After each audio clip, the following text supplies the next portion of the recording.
नमस्कार दोस्तों, स्वागत है आपका हमारे चैनल पे एक और वीडियो में, जिसमें कि आज हम बात करने जा रहे हैं सीएनजी अप्रूवल के बारे में, जो कि अभी गवर्नमेंट की नोटिफिकेशन आई है। तो देखो दोस्तों, नोटिफिकेशन जो आई थी वो 30 जनवरी की आई हुई है और नोटिफिकेशन के हिसाब से BS6 पेट्रोल गाड़ियों में अब जो है सीएनजी रेट्रोफिटिंग जो है वो पॉसिबल है। और वो पॉसिबल कैसे है कि बाहर सीएनजी किट तो वैसे भी लगी जाती हैं, लेकिन गवर्नमेंट अप्रूव्ड जो है अब वो प्रोसेस होगा और गवर्नमेंट जो है उस पर अप्रूवल प्रोवाइड करेगी।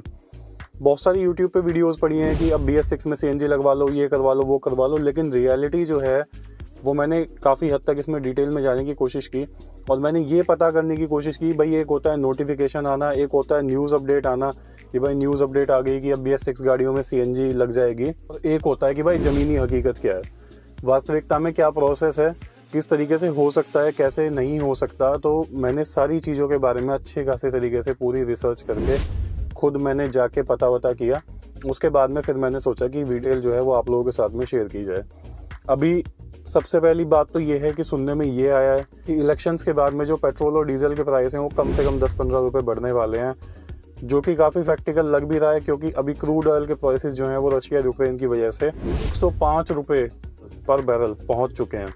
तो ये एक बहुत बड़ी एक प्रॉब्लम और एक टेंशन की बात है कि भाई एक तो डायरेक्टली ये अफेक्ट करेगा इस तरीके से कि भाई गाड़ियों में जिनकी डेली की रनिंग है उनका खर्चा बहुत ज़्यादा होगा क्योंकि प्राइसेस हाइक हो जाएंगे। और दूसरा ये है कि ये कहीं ना कहीं ट्रांसपोर्टेशन कॉस्ट को, जो सारी चीज़ें कहीं ना कहीं से ट्रांसपोर्ट होती हैं, कहीं ना कहीं से आती हैं, मंगवाई जाती हैं, लाई जाती हैं, पहुंचाई जाती हैं, उन सब पे कहीं ना कहीं जो है जब ट्रांसपोर्टेशन कॉस्ट हाई जाती है तो उसका जो है वो डायरेक्ट इम्पैक्ट आता है।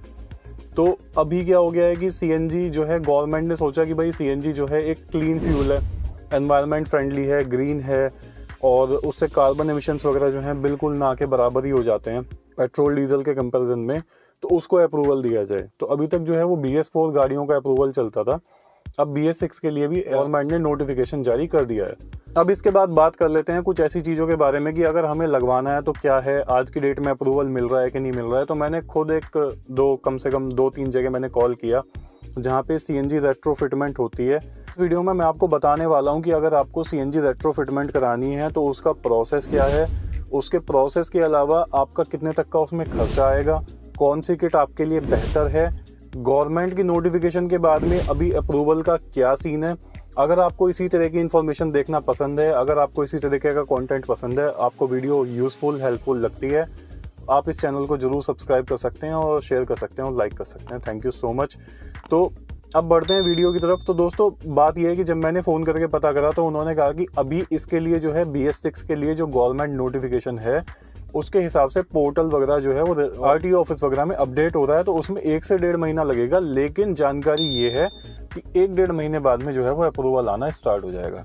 ये जो है मुझे पता चला, तो मैंने कहा अगर मुझे आज की डेट में सीएनजी किट लगवानी हो, रेट्रोफिटमेंट करवानी हो अपनी गाड़ी में या किसी और को लगवानी हो, तो उसका क्या तरीका है। तो उन्होंने कहा कि अभी जो है सीएनजी किट लग सकती है, सीएनजी किट लगने में कोई प्रॉब्लम नहीं है, और जो एक्सपेंस है वो आप पे कर दो, और बाद में जब गवर्नमेंट नोटिफिकेशन के हिसाब से जब अप्रूवल का प्रोसेस स्टार्ट हो जाए तो सारी की सारी गाड़ियाँ जो हैं वो अप्रूवल के लिए जाएंगी और फिर वो अप्रूवल एक एक करके आने शुरू हो जाएंगे। तो मैंने कहा कि अब मान लो, एक बात बताओ, अगर मैंने आज की डेट में या कोई भी बंदा जो है सीएनजी किट लगवा लेता है, जब तक अप्रूवल नहीं आता तब तक तो वो मेरे ख्याल से इनवैलिड है, क्योंकि RC पे, रजिस्ट्रेशन सर्टिफिकेट पे आपकी गाड़ी पेट्रोल पे चढ़ी हुई है और उसके बाद में उसमें सीएनजी नहीं है, और अगर चेकिंग हो जाती है तो फिर उसका क्या होगा। तो सबसे पहली बात तो मिनिमम चालान तो होगा ही होगा, ये मिनिमम बता रहा हूँ, चालान तो होगा ही होगा। दूसरी चीज़ है, गाड़ी भी सीज हो सकती है। कोई बड़ी बात नहीं है अगर गाड़ी सीज हो जाए तो, क्योंकि आपकी RC पे कुछ और है। ये ऐसा हो गया जैसे आपने 5 सीटर गाड़ी को 7 सीटर बना के चलाया, ठीक है, या फिर आपकी जो गाड़ी की जो डिटेल होती हैं सारी की सारी वो आपकी RC पे मेंशन होती हैं, रजिस्ट्रेशन सर्टिफिकेट की, भैया आपने गाड़ी जो है वो क्या खरीदी है, उसके अंदर आपको कंपनी से क्या मिला है, आपने रजिस्ट्रेशन किस चीज़ का कराया है। बेसिकली होता क्या है कि आप अपना जो वाहन खरीद रहे हो उसका आप जब रजिस्ट्रेशन करा रहे हो तो सरकार को जो आप टैक्स दे रहे हो, जो पैसा दे रहे हो, वो किस चीज़ का, क्या चलाने का दे रहे हो। आप चलाने का कुछ और दे रहे हो, आप चला कुछ और रहे हो, तो उस केस में जो है वो इनवैलिड हो जाता है। अगर आपकी RC से आपकी गाड़ी की स्पेसिफिकेशंस जो करंट है जिनके साथ आप चला रहे हो वो मैच नहीं करती हैं और गाड़ी सीज भी हो सकती है। तो ये एक बड़ी रियल बात है। तो उन्होंने कहा कि हाँ, ये रिस्क है, ये डर है, लेकिन जो लोग जिनकी 20-25 हज़ार की रनिंग है महीने की, वो इतना पैसा पेट्रोल में देने के बजाय वो क्या करते हैं कि वो CNG किट वगैरह लगवा लेते हैं, तो वो अपने रिस्क पे कराते हैं। लेकिन अभी गवर्नमेंट अप्रूवल जो है फ़िलहाल आज की डेट में नहीं आ रहा है, बट हाँ 1 से 1.5 महीने के अंदर, 2 महीने के अंदर, 3 महीने के अंदर अप्रूवल प्रोसेस स्टार्ट हो जाएगा। 2 ऑप्शन बचते हैं फिर हमारे पास में। पहला जो अभी डिस्कस किया, रिस्क वाला। दूसरा कि भैया वेट करो, जब तक नहीं आता 1 नंबर तरीके से काम करवाओ, और जब आपका अप्रूवल आना स्टार्ट हो जाए तब अप्रूवल के लिए भेजो, जब आपकी RC पे चढ़ जाए शान से उसको चलाओ। ठीक, अब इसके बाद में बात करेंगे कि CNG किट लगवाने का आपका जो खर्चा है वो कितना है। मैंने अपनी गाड़ी के लिए पता किया था, मेरे को अभी लगवानी नहीं है, लेकिन मैंने जानकारी के तौर पे सब कुछ चीज़ों को आइडेंटिफाई करने के लिए मैंने पता किया। तो उन्होंने बताया कि जो इटालियन किट आती हैं और इंडियन किट आती हैं, इंडियन किट स्टार्ट हो जाती हैं 25,000 से लेके 35,000 तक आती हैं, और इटालियन किट जो है वो 40,000 से लेके 50,000 तक विद न्यू सिलेंडर जो आपको हैं पड़ती हैं। इटालियन किट में ज़्यादा अच्छी टेक्नोलॉजी होती है, अगर आप इटालियन किट लगवाते हो आपकी इंजन लाइफ पे ज़्यादा फ़र्क नहीं पड़ता है। ठीक है, माइलेज वगैरह भी आपका अच्छा हो जाता है। ब्रीज़ा का जब मैंने पूछा तो माइलेज उन्होंने बताया कि मिनिमम 25-26 के आसपास तक तो दे देती है। उसके बाद में CNG के प्राइसेस भी जो हैं वो ऑलमोस्ट यहाँ पे 55 रुपये के आसपास है गुड़गांव में, और दिल्ली वगैरह में भी ऐसे ही हैं, चाहे IGL हो चाहे SCNG हो, तो उस पर भी जो है वो काफ़ी डिफरेंस आता है। तो ये हो गया मोटा मोटा आपके खर्चे की बात में।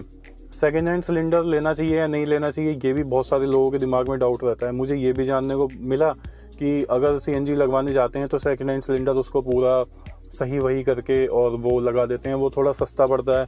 नया सिलेंडर 6 से 8 हज़ार रुपये के आसपास आता है। तो यार सेकेंड हैंड सिलेंडर का ना मतलब मुझे तो सीन समझ में नहीं आता कि एक ऑलरेडी जहाँ पे फिट था वो उसके बाद में यूज्ड है, उसके बाद में उसमें क्या टेम्परिंग की क्या नहीं की, कितना लीक प्रूफ है, वो कितना सेफ़ एंड सिक्योर है। अगर मतलब ले रहे हैं तो 2-4 हज़ार के पीछे, मतलब मेरे ख्याल से तो second hand cylinder versus first hand cylinder की कॉस्ट तो यार 1 महीने में ही रिकवर हो जाएगी आपके पेट्रोल और CNG के एक्सपेंस से।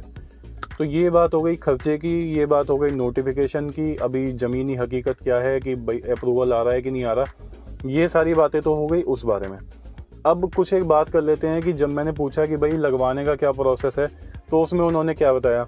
तो देखो 100 किलो का सिलेंडर होता है, 100 किलो का सिलेंडर आपके बूट में रखा जाता है। बूट में रखने के बाद में मैंने पूछा कि यार एक बात बताओ, मैंने कंपनीज़ की वीडियो देखी है और उसमें कहते हैं कि जब आपकी कंपनी फिटेड CNG होती है, आपके सस्पेंशन को रीट्यून किया जाता है।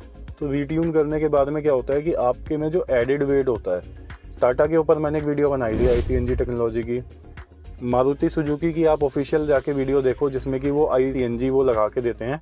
तो उसमें भी उन्होंने कहा है कि हम जो गाड़ी बनाते हैं वो बनाते ही CNG पे चलने के लिए हैं, यानी कि कुछ डिफरेंसेस और कुछ चीज़ें वो स्टार्टिंग के आर्किटेक्चर से ही उसमें चेंज कर दी जाती हैं। उसमें सबसे बड़ा जो चेंज होता है वो होता है आपके सस्पेंशन सेटअप को रीट्यून करना। मैंने पूछा भाई तुम उस चीज़ को टेक केयर कैसे करते हो। तो उन्होंने कहा कि हमारे पास में गुटके होते हैं पीछे वाले सस्पेंशन में, वो हम लगाते हैं ताकि जो है वो एकदम से दबे ना, उस पर बहुत ज़्यादा जोर ना पड़े। नहीं तो क्या होता है कि आगे का सस्पेंशन जो है वो हिल जाता है, पीछे के टायर ख़त्म हो जाते हैं, या फिर वैसा वैसा कुछ उन्होंने मुझे ऐसी कुछ बातें बताई कि पीछे के टायर ख़राब हो जाते हैं, पीछे के टायर घिसते जाते हैं, आगे का सस्पेंशन पे फ़र्क पड़ता है, कुछ इस तरीके की बातें बताई। मैंने कहा भाई वो भी तुम्हारे यहाँ लग जाते हैं। उन्होंने कहा हाँ वो भी हमारे यहाँ लग जाते हैं। अब इसके बाद में बारी आई कि भाई मैंने उनसे पूछा कि ये जो हेट्रोफिटिंग जिसको बोलते हैं CNG में, कि गाड़ी कुछ पर्टिकुलर किलोमीटर तक चलनी चाहिए या फिर क्या सीन रहता है, क्या होता है। मतलब कि कहते हैं कि भाई इंजन रवा होना चाहिए, 10-1 हज़ार किलोमीटर चल जाए फिर हेट्रोफिटिंग करवानी चाहिए। तो उस पर उन्होंने बताया कि अभी क्या होता है कि जो इंजन्स अभी आते हैं और जो सीक्वेंशियल CNG किट्स आती हैं उसमें ऐसा कुछ नहीं होता। कंपनी की जो कंपनी फिटेड CNG गाड़ियाँ आती हैं वो भी 0 किलोमीटर से CNG पे स्टार्ट होती हैं, तो उसमें तो इंजन रवा नहीं होता। तो अब क्या हो गया है कि जो सीक्वेंशियल CNG किट्स आती हैं उसमें ECU वगैरह, उसमें एडवांस टेक्नोलॉजी इतनी अच्छी होती है कि उसमें ये सारी प्रॉब्लम जो है वो नहीं आती, और वो लोग लगाते हैं काफ़ी उसमें बेलिनो ब्रीज़ा वगैरह में, तो ये प्रॉब्लम उन्हें फेस करने को नहीं मिलती। लेकिन जो पुरानी BS4 गाड़ियाँ हैं जिसमें पुरानी टेक्नोलॉजी आती थी, या फिर सीक्वेंशियल CNG किट के अलावा कन्वेंशनल CNG किट लगती थी, तो उसमें ये प्रॉब्लम्स आती थी कि थोड़ा सा इंजन जो है वो रवा होना चाहिए। अब बात ये आती है, ये सारी इन्फॉर्मेशन वो है जो मुझे पता चली 2 या 3 डीलर्स के पास में फ़ोन करके, और मैंने उस इन्फॉर्मेशन को क्लब करके आपके साथ में शेयर किया। अब बात ये आती है कि क्या मैं लगवाना चाहूँगा या आपको लगवानी चाहिए या नहीं लगवानी चाहिए, या क्या सीन है। तो मैं देखो बिल्कुल ऑनेस्टी के साथ में बताता हूँ, गाड़ी का जो रनिंग का जो एक्सपेंस है मेरा इतना नहीं है जितना कि मतलब कुछ लोगों का होता है कि भाई डेली की 30 से 40 किलोमीटर गाड़ी चलती है। मेरी गाड़ी most of the time weekdays में तो खड़ी रहती है क्योंकि ऑफिस होता है, और वीकेंड में जो है वो गाड़ी चलती है, तो इतना एक्सपेंस मेरे को नहीं लगता। हाँ, एक बात और है, अगर किसी के पास में कोई भी गाड़ी है, भाई कोई भी गाड़ी जो है वो बहुत हार्ड एंड मनी के साथ में लेता है और बहुत पैसा इन्वेस्ट करके बड़ी मुश्किल से, बहुत से लोग जो हैं 95% लोग जो है वो लोन लेते हैं। फिर उसके बाद में यार ये लगता है कि एक छोटा सा काम करवाने जाओ गाड़ी में अगर आफ्टर मार्केट और वो ख़राब हो जाए तो बहुत दिन तक हम अपने आप को कोसते हैं, नहीं करवाना चाहिए था। जैसे कि मैंने स्टीयरिंग माउंटेड कंट्रोल्स करवा लिए थे फिट, और मुझे बहुत दिन तक ये लगता था यार ये कहीं एयरबैग में फंक्शनिंग में दिक्कत ना हो जाए, कहीं इसकी फंक्शनिंग में दिक्कत ना हो जाए, उसकी फंक्शनिंग में दिक्कत ना हो जाए। तो मतलब ये लगता था बहुत दिन तक, बड़ा दिमाग जो है ना बड़ा अनसर्टेन सा रहा। यार ये एक बड़ा बेसिक सा कॉस्मेटिक तो नहीं कहूँगा मैं, थोड़ा सा एक इलेक्ट्रॉनिक चेंज था। और बहुत सारे लोगों ने मुझसे पूछा भी कि यार आप एंड्रॉयड प्लेयर वगैरह लगवा लो, ये करवा लो। मैंने कहा नहीं भाई, मेरी गाड़ी की वारंटी वॉइड हो जाएगी और मुझे बहुत ज़्यादा आफ्टर मार्केट मॉडिफिकेशंस में बिलीव नहीं है। अब सीएनजी लगवाने अगर आप जाते हो तो टाइमिंग जो उन्होंने बताया वो 5 से 7 घंटे का, 4 से 5 घंटे का उन्होंने बोला, मान के चलो पूरा एक दिन लग जाएगा। इंजन मॉडिफिकेशन करवाना, इंजन में सिलेंडर्स वगैरह में भी होल होते हैं, सारी वायरिंग होती है, सारा पीछे से सब चीज़ें होती हैं। भाई देखो एक बार को डर तो लगता है, मतलब ये तो लगता है कि यार इंजन में, मतलब गाड़ी में क्या है, गाड़ी के अंदर ये बॉडी है, ठीक है, सस्पेंशन है, ब्रेक्स हैं, मैकेनिज़्म है, सबसे बड़ी चीज़ क्या है, इंजन ही है।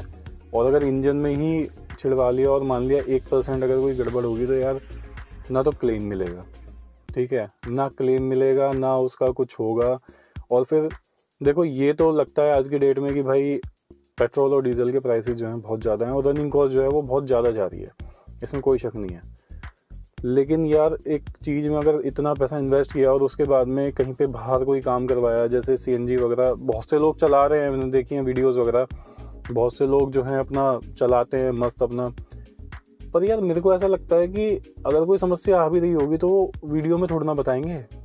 आप खुद सोचो, आप मतलब मैं तो बहुत ऑनेस्टली वीडियो बनाता हूँ और मैं जो है वही है, मतलब कि बहुत से लोगों ने मुझसे पूछा था कि ये जो आपने ये लगवाए हैं स्टीयरिंग माउंटेड कंट्रोल, हमें इसका नंबर दे दो, ये दे दो। मैंने कहा भाई जब मैं खुद ही सेटिस्फाई नहीं हूँ, क्या फ़ायदा नंबर देने का, क्या फ़ायदा आपका बेवकूफ़ बनाने का। मैंने आज तक एक कॉन्टैक्ट एक प्रोडक्ट का कभी फालतू में जो है वो नहीं करा, जब तक कि वो मुझे अच्छा ना लगा हो। वो भी मैंने पर्सनली किसी को लिंक दे दिया है, किसी भी ऐसे अपने प्लेटफॉर्म वगैरह पे शेयर नहीं किया, क्योंकि सही नहीं लगता मेरे को। हो सकता है मुझे कोई चीज़ अच्छी लग रही है, किसी को ना लगे, तो क्यों खामखा उन चीज़ों के साथ में वो करना।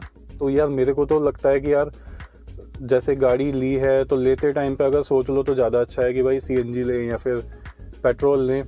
आप लगवाने से पहले ना अगर आपको हेट्रोफिटिंग करानी है, सबसे पहले तो मैं कहूँगा कि वेट कर लो, वेट करो आप। अगर आपकी रनिंग ज़्यादा है, देखो रनिंग ज़्यादा है फिर तो एक मैंडेटरी वो बन जाता है। दूसरी एक और बात है, एक सबसे बड़ी प्रॉब्लम ये है कि कोई भी सीएनजी गाड़ी लेने जाओ, हुंडई की सीएनजी गाड़ियों का जैसे मैंने पता किया था किसी के लिए, 7 से 8 महीने की वेटिंग बोलते हैं शोरूम पे, बहुत ज़्यादा हो जाती है, मतलब आधे साल के बराबर हो गया ये।